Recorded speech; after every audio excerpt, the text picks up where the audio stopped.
Hi, Bill Parliament from RadicalMarketingSolutions.com, and this is video 9 of the Beginner's Guide to Small Business Internet Marketing. How to take your offline business online. And today I'm going to talk to you about outsourcing. Look, as a business owner, you have a ton of things that need to get done day in and day out. And quite frankly, you just don't have the time to get them done. And in some situations, you don't have the expertise to do them. So in today's lesson, I'm going to share with you some strategies and benefits to outsourcing. So let's talk about the first benefit of outsourcing. Outsourcing helps eliminate $5 problems. And what do I mean by that? Well, as a business owner, your time is worth a lot more than trying to figure out how to tweak a logo, how to fix some code on your website, or how to hook up your shopping cart to your website.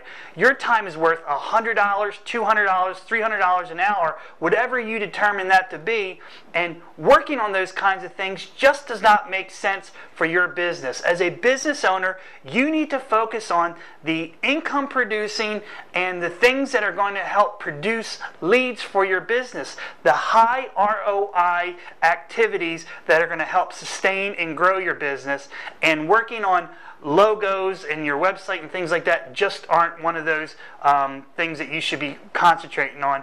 And when you outsource, you can find people to do these kinds of things for $5, $10, $15 an hour, and sometimes even less. I've hired outsourcers for $1 or $2 an hour to do some tasks that absolutely needed to be done, but I just didn't have the time to do it. So outsourcing absolutely helps eliminate $5 problems.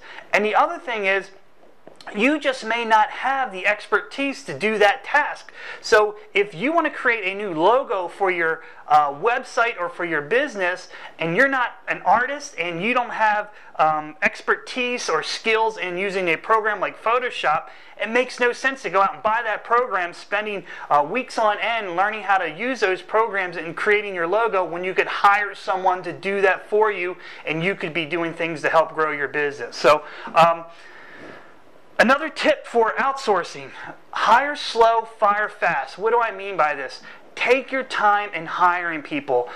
When you interview people, get some references from them. Ask them deep questions about their background and their experience. Ask who they worked for before, things like that. And if they start messing up, fire really fast and go ahead and interview another person right away. Now, one of the things that I do in my business is many times I'll hire 2 or 3 people for one job and see who gets that done quicker. One of the things that I try to do for my outsourcing is to create a team, so that I have a team of go-to people that in the future, if I ever need anything, I can go to a person that I know has that skill and can get it done for me. And if I hire 2 or 3 people, pick out the best one, then I can have that person kind of in my back pocket to hire at any time, so that way I know I have a great team. It also saves a lot of time that if you do have to hire someone, then you have to go through the entire interviewing process again, and that can take up a lot of time.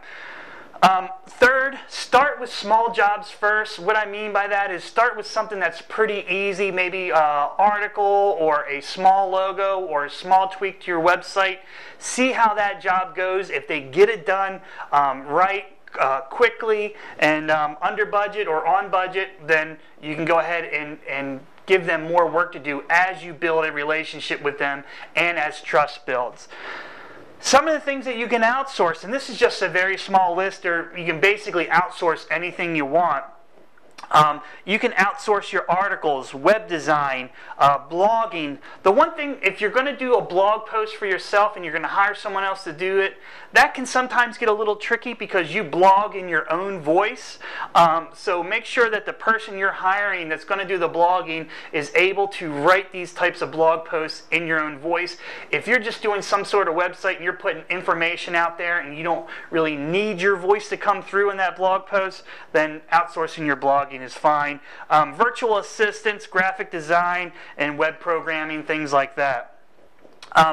And finally, where do you find outsourcers? There are a ton of freelance websites out there. My favorite, personal favorite, is odesk.com. That's odesk.com. There's guru.com, Elance. All you need to do is go to Google and do a Google search for freelance websites, and you can find that anywhere.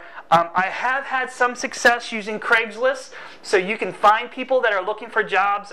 Great source for writers, especially US-based writers, web designers, programmers, things like that. Try Craigslist. You can also, I think it's $5 or $10 to place an ad on Craigslist if you want to hire someone as an assistant. And finally, there's some other places that you may not be thinking of. Your church, there are always people that maybe are out of work or looking for some extra income, maybe that stay-at-home mom or stay-at-home dad that's looking for some extra income. So think outside of the box. High schools are great places to find kids that are hungry, that want to make a little more extra money to go out to the movies and things like that. And of course, colleges, you can find people that are taking web design courses, programming, writers, all that good stuff. So these are some tips and strategies and benefits of outsourcing. If you want more information, feel free to grab my free report. There's some more information in there. It's called The 7 Most Common and Costly Mistakes Business Owners Make When Taking Their Offline Business Online. And this is Bill Parliament saying, now go dominate Google.